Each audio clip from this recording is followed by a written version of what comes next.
Mahideen came to Jordan 3 years ago to escape war in Sudan. He traded danger for hardship. He and his wife and their 6-week-old triplets live in a parking garage. Mahdia is 22. Her 12-year-old sister and 10-year-old brother were killed in the fighting in Darfur. Here they rely on the kindness of neighbors for food. Sometimes we just eat one meal a day. At night the babies can't sleep because they want milk and there is none. There isn't enough food, so I can't produce milk. Mahideen was a university student in Sudan. He can't legally work here. While the World Food Programme offers limited help to Syrian refugees and poor Jordanians, other refugees receive only occasional aid.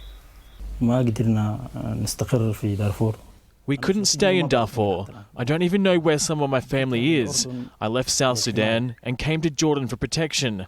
I asked first and made sure there was a UN office here to protect us.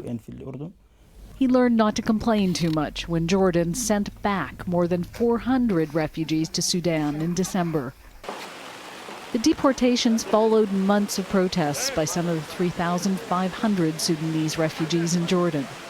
They set up a protest camp outside the UN Refugee Agency to demand more aid and resettlement to other countries.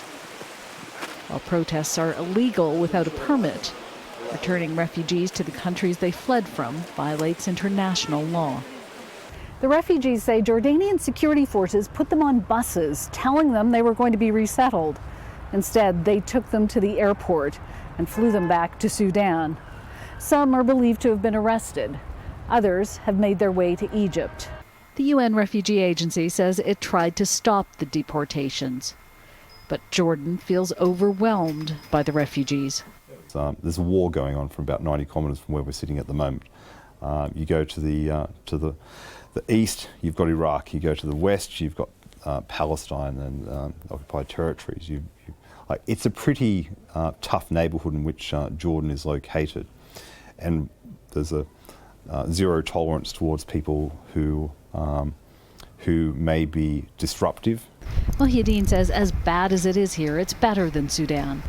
But refugees have also learned the hard way there are limits to this sanctuary. Jane Araf, Al Jazeera, Amman.